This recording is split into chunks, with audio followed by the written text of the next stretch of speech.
வணக்கம். வாழ்க வளமுடன். ஆன்மீகமும் மருத்துவமும் சில சிறப்பு செய்திகளுடன். சனீஸ்வரனுக்கு ஆலயங்கள் ரொம்ப உங்களுக்கு தெரிஞ்ச திருநள்ளாறுன்னு சொல்லலாம். சனி சிங்கனாப்பூர்னு நார்த் இந்தியாவில் சொல்லுவாங்க. அது மாதிரி சனி பகவானுக்கு என்று தனி கோயில் இருப்பது ரொம்ப சில இடங்களில் மட்டும்தான். இது தேனி பக்கத்தில் இருக்கிற குச்சனூர்ங்கிற கோயிலில் அமைந்திருக்கும் சனீஸ்வரன் கோயில் ஒரு சிறப்பான கோயில்.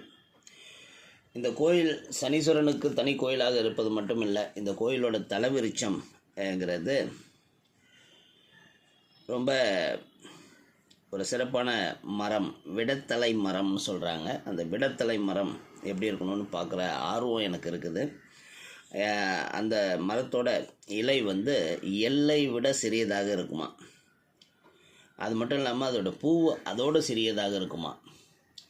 எவ்வளோ பெரிய ஆச்சரியம் பாருங்கள். நம்ம முன்னோர்கள் இந்த தலவிருட்சங்கிற கான்செப்டே நான் நினைக்கிறது என்னென்னா, அழிந்து போக கூடிய அரிய வகை மரங்கள், மருத்துவ குணம் நிறைந்த மரங்கள், மனதுக்கு மகிழ்ச்சியை தரக்கூடிய மரங்கள், இதையெல்லாம் கொண்டு போய் கோயிலில் வச்சு அதை பாதுகாத்துருக்குறாங்கும் போது நம்ம முன்னோர்களோட ஆழ்ந்த அனுபவ அறிவு வெளிப்படும்.